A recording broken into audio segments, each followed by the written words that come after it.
Hello दोस्तों, आपका अपना यूट्यूब चैनल ऑल सॉल्यूशंस में आपका स्वागत है। दोस्तों, आज का मेरा ये वीडियो आपके लिए बहुत इम्पोर्टेंट है क्योंकि ये एसएससी का तरफ से नोटिफिकेशन आया है, आप बोल सकते हैं फॉर्म आया है जो जूनियर इंजीनियर का है।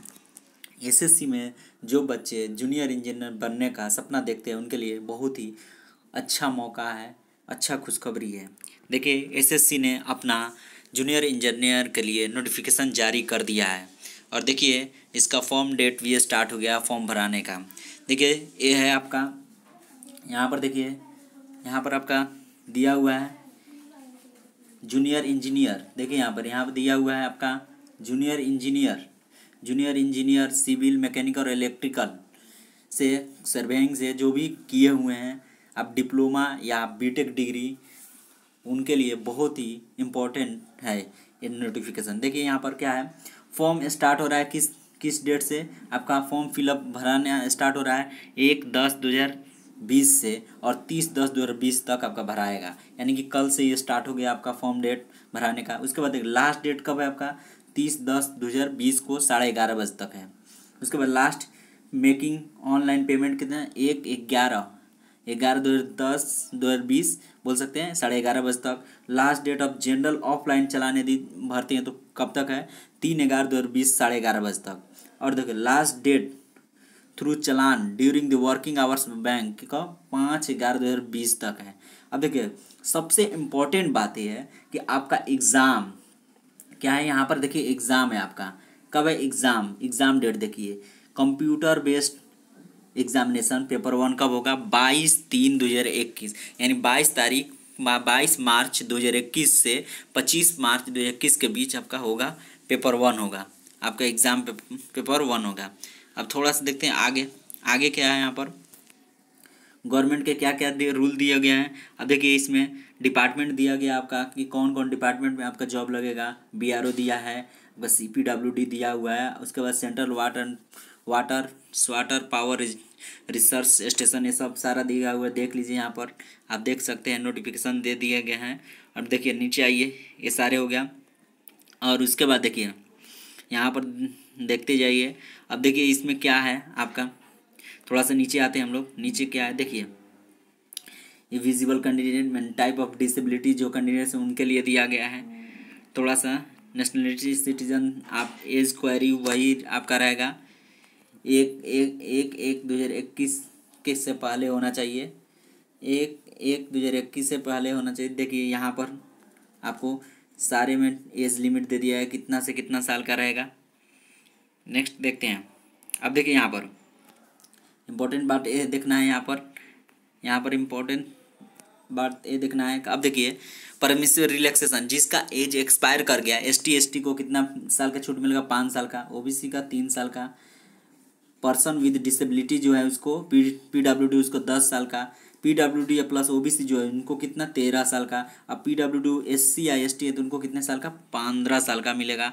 नेक्स्ट देखिए आपका एक सर्विसमैन का क्या 3 years after education of their military service retirement from the actual as, यानी कि एक उस वहाँ से रिटायर होने के बाद आपको 3 साल का रिलैक्सेशन मिलेगा। उसके बाद डिफेंस, यहाँ पर देखिए defence personnel disability in operation during hostility और फॉरेन कंट्री और in disturb area and relaxed consequence theory में रहिएगा तो आपको 3 साल छूट मिलेगा। यहाँ पर फिर ST/SC के क्या 8 साल मिलेगा यहाँ पर डिफेंस पर्सनल ऑपरेशन के दौरान आप रहिएगा तो। नेक्स्ट नीचे में आइए, आप नीचे आते जाइए। देखिए आपका नीचे में आपका क्या है, देखिए यहाँ पर एजुकेशन एंड अदर क्वालिफिकेशन, देखिए जूनियर इंजीनियर के लिए सिविल में क्या रहना चाहिए, आप 3 years डिप्लोमा किए हैं तब पर भी चलेगा, या 2 years working experience in planning, यानी कि आप बोल सकते हैं BRO में आपको कब मिलेगा, या मिनिस्ट्री ऑफ डिफेंस में 3 year diploma in civil engineering from required university या इंस्टीट्यूट से, 2 years working experience planning and execution maintenance of civil, यानी कि इसमें एक्सपीरियंस भी आपको खोज रहा है। अब नीचे में आइए, नीचे में जूनियर इंजीनियर इलेक्ट्रिकल और मैकेनिकल के लिए BRO के लिए इसमें क्या है 3 years diploma in electrical automobile mechanical engineer की हैं, या इसमें भी 2 साल का आपको एक्सपीरियंस चाहिए। अब यहाँ पर देखिए junior engineer civil CPWD diploma in engineering from required university, और इसमें कोई आपको एक्सपीरियंस नहीं मांग रहा है। जूनियर इंजीनियरिंग के लिए देखिए यहाँ पर क्या है, डिप्लोमा इलेक्ट्रिकल में, CPW इलेक्ट्रिकल और मैकेनिकल दोनों में के लिए है डिप्लोमा। उसके बाद जूनियर इंजीनियर सिविल के लिए डिप्लोमा किए आप सिविल इंजीनियर से तो कर सकते हैं, कोई यहाँ भी कोई एक्सपीरियंस नहीं। यहाँ भी देखिए इलेक्ट्रिकल में भी कोई एक्सपीरियंस, मैकेनिकल में यहाँ भी कोई नहीं, ऐसे ही आ गया तक आपका है। नेक्स्ट देखिए आपका नेवल में भी इतना 2 ईयर्स, यहाँ पर देखिए एक्सपीरियंस मांग रहे हैं, यहाँ भी 2 ईयर्स एक्सपीरियंस मांग रहा है, यहाँ पर कोई एक्सपीरियंस नहीं है। ठीक है, अब देखिए नीचे बढ़ते हैं, आपके लिए नीचे देखिए आपका क्या है, नीचे आपका आते हैं तो नीचे आइए थोड़ा सा नीचे देखिए। अब यहाँ पर देखिए आपका सेंटर दिया हुआ है, एग्जाम सेंटर कहाँ कहाँ आपको होगा, मैंने कि उत्तर प्रदेश और बिहार का और उत्तर प्रदेश कहाँ कहाँ सेंटर देगा यहाँ पर दिया हुआ है, आपको दर्शाया गया। फिर यहाँ पर देखिए ईस्टर्न रीजन का भी आपका दर्शाया हुआ है कहाँ कहाँ पड़ेगा। उसके बाद देखिए कर्नाटक, केरला एंड लक्षद्वीप का भी दिया हुआ है, मध्य प्रदेश का दिया हुआ है कहाँ आपका एग्जाम सेंटर होगा, इसी तरह आगे भी दिया है एग्जाम सेंटर। अब देखिए यहाँ पर सबसे इम्पोर्टेंट बात यहाँ पर आपका क्या है, देखिए ध्यान से, यहाँ पर आपका क्या है, पेपर 1 जो पेपर 1 होगा आपका एग्जाम CBT 1 होगा, उसमें कंप्यूटर बेस्ड टेस्ट में क्या होगा, जनरल इंटेलिजेंट एंड रीजनिंग, माने कि आपका रीजनिंग 50 होगा 50 नंबर का, उसके बाद 50 नंबर का होगा। उसके बाद जनरल अवेयरनेस माने GK होगा आपका 50 क्वेश्चन 50 नंबर का। उसके बाद पार्ट ए में यदि सिविल से हैं तो आप 100 क्वेश्चन रहेगा सिविल इंजीनियर से, मैकेनिकल से हैं तो मैकेनिकल का रहेगा, इलेक्ट्रिकल से हैं तो इलेक्ट्रिकल का रहेगा, और मैकेनिकल से रहेगा यानी कि 100 क्वेश्चन 200 क्वेश्चन रहेगा, 50 रीजनिंग 50 GK और आपका 100 क्वेश्चन इंजीनियरिंग से रहेगा। 2 घंटा टाइम मिलेगा। जो डिसेबल्ड हैं, जो 9.1 और 9.2 पारा को फॉलो करते हैं उनको 40 मिनट और एक्स्ट्रा मिलेगा। नेक्स्ट देखिए CBT 2 में क्या होगा आपका, डिस्क्रिप्टिव पेपर रहेगा, रिटेन एग्जामिनेशन रहेगा। जनरल इंजीनियरिंग सिविल से हैं तो सिविल, इलेक्ट्रिकल से इलेक्ट्रिकल और मैकेनिकल से मैकेनिकल। 300 नंबर का होगा आपका, कितना नंबर का, 300 नंबर का होगा आपका, और 2 घंटा का टाइम रहेगा, और जो डिसेबिलिटी में आते हैं उनको 40 मिनट एक्स्ट्रा मिलेगा। अब देखिए ध्यान देने योग्य बात यह है कि आपका ध्यान देना है कि आपका निगेटिव मार्किंग इसमें है। निगेटिव मार्किंग कितना है, 1/4 है निगेटिव मार्किंग। पेपर 1 में वो आपका 1/4 रहेगा, यानी 0.25 आपका निगेटिव मार्किंग रहेगा। और फॉर्म फीस का डेट कितना है, फॉर्म फीस भरने का चार्ज कितना है, 100 रुपया है। नेक्स्ट आगे देखिए, सिलेबस आपको मालूम है, ऐसे यहाँ पर सिलेबस भी आपका दिया हुआ है कि इलेक्ट्रिकल के क्या होगा। देखिए यहाँ पर सिविल का सिलेबस दिया हुआ है CBT 1 का, ठीक है। यहाँ पर इलेक्ट्रिकल का दिया हुआ है, यहाँ पर मैकेनिकल का दिया हुआ है, एंड पेपर 2 का देखिए सिविल का दिया हुआ है सिलेबस। आगे बढ़ेंगे हम लोग, सबका दिया हुआ है, इलेक्ट्रिकल मैकेनिकल सबका दिया हुआ है। अब देखिए नीचे आइए, और ये आपके लिए, अब देखिए यहाँ पर आपको जब एग्ज़ाम देने जाएगा तो आपके पास क्या क्या ID प्रूफ होना चाहिए, आधार कार्ड होना चाहिए, क्या होना चाहिए आपका आधार कार्ड होना चाहिए, आधार कार्ड या प्रिंट आउट आधार कार्ड, मैंने दोनों प्रिंट आउट चाहे आधार कार्ड दोनों, वोटर ID कार्ड होना चाहिए, ड्राइविंग लाइसेंस होना चाहिए, पैन कार्ड होना चाहिए, पासपोर्ट होना चाहिए, स्कूल कॉलेज ID कार्ड भी होना चाहिए, employer ID card, government PSU private सब चलेगा आपका।